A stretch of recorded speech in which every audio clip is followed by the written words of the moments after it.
Hey Jamie, mira Jamie. Jamie, come. How do you feel for the Super Twin race? Awesome, ready to rock and roll. Yeah. Just hope the weather's dry next week and we can get a good dry run at it. And I'm pretty confident that I can do pretty well in it. So we'll see. You won on Coxtown, you won also in Tandragee, third position in Norwest 200. In the TT, what do we have to expect? Yeah, well, I've had good, obviously good form so far this year, but TT's a completely different ball game. There's plenty of top guys out here racing, and everyone seems to have good bikes this year, and it'll be down to who's prepared to ride it the hardest. And I just go out and give it my best shot. It's only my second year at the TT, and we'll see how it goes. But I don't see any reason why I shouldn't be up there running with the front guys. Ok, thanks a lot. Thank you. Bye. Comme vous avez vu, ici au TT, c'est très facile d'accéder aux pilotes. Et bon, on vient de faire une interview comme ça, vite fait, avec Jamie Hamilton qui vient de gagner 2 courses irlandaises, donc la Cookstown, la Tandragee.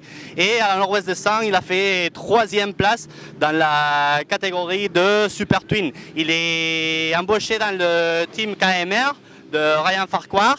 Et normalement, même s'il dit qu'ici au TT c'est un peu plus dur, donc c'est un des favoris pour la catégorie de Super Twin qui va se dérouler donc la dernière journée du Tourist Trophy de l'île de Man. Ici en ce moment on est au parc fermé, donc il y a toutes les motos qui sont prêtes à sortir, mais je crois que ça va être un peu compliqué parce que maintenant ça commence à tomber un petit peu d'eau. Donc si ici au paddock il y a un petit peu d'eau, je ne veux pas imaginer c'est ce qui se passe en ce moment à la montagne parce que normalement il doit pleuvoir encore plus et aussi il y aura du brouillard. Aujourd'hui c'est la première journée d'essai où normalement pourrait sortir à la piste donc toutes les catégories, donc Super Stock, Super Sport, Super Bike, Super Twin. Sauf les TT0, les électriques, à cause d'une question de vitesse. Alors, bon, ici vous voyez, on est dans la zone peut-être des équipes privées, les équipes qui n'ont pas énormément de sous, comme le nôtre. Et après, si on se promène un petit peu plus par là, attention Vanessa, c'est compliqué aujourd'hui, c'est un peu stressant ici au TT. Mais bon, de cette partie-là, donc il y a déjà les teams officiels, les teams qui ont des sous, et les teams qui peuvent se permettre donc d'avoir une tente pour pas se mouiller, comme en ce moment on est en train de faire Vanessa et moi. Ici vous avez par exemple le team TAS Suzuki, sponsorisé par Taiko. Vous avez le Yamaha Milwaukee et aussi vous avez les Honda HM Plant by Padjet. Et bon, après là-bas on voit les Wilson Craig, les teams favoris on dirait. Alors aujourd'hui ça a été la journée de vérification. On a vu que chaque moto est équipée avec un transpondeur donc, qui sert pour prendre les temps par tour, mais aussi qui sert pour identifier la moto. Donc les marshals, les commissaires, ils ont fait la révision de toutes les motos pour voir s'il y avait des parties de la moto qui n'étaient pas claires, surtout dans la catégorie de super stock, parce que si on se passe de la puissance, on ne peut pas rouler. Après, c'est dans le banc de puissance qu'on calcule les chevaux.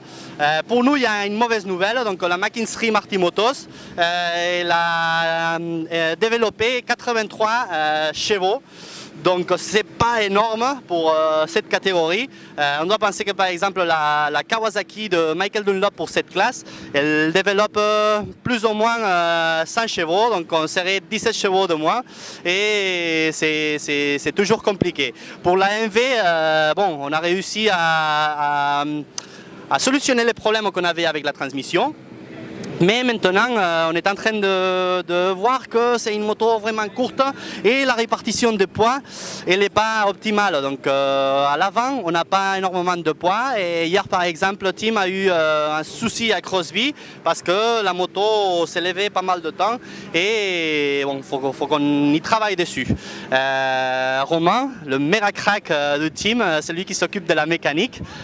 Donc va bosser, il arrête pas de bosser et je crois que finalement on va réussir à pouvoir sortir pour la course des Super Sport 1 avec une très bonne moto et une très bonne mise à point. Donc pour aujourd'hui, je crois que c'est tout. Je crois qu'aujourd'hui, on va pas pouvoir vous offrir des images de la course à cause de la pluie. Mais bon, on est toujours là et... Ouais, c'est vrai, on pourrait faire une chose. Vanessa, tu pourrais m'aider. Est-ce que tu serais prête à parler, par exemple, des pilotes qui peuvent gagner certaines catégories au Tourist Trophy? Oui.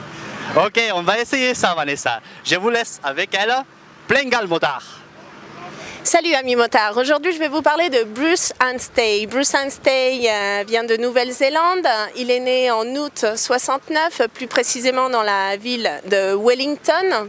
Ce TT Rider de 43 ans a fait ses débuts dans le TT en 1996 et en 2000, dans la catégorie 250 cm3 lightweight, il fait déjà un bon podium en arrivant deuxième, juste derrière le mythique Joey Dunlop. En 2002, il gagne son premier TT dans cette même catégorie en 250 cm3 lightweight. Il a participé 16 fois au Tourist Trophy, l'a gagné 9 fois et on a fait 24 podiums.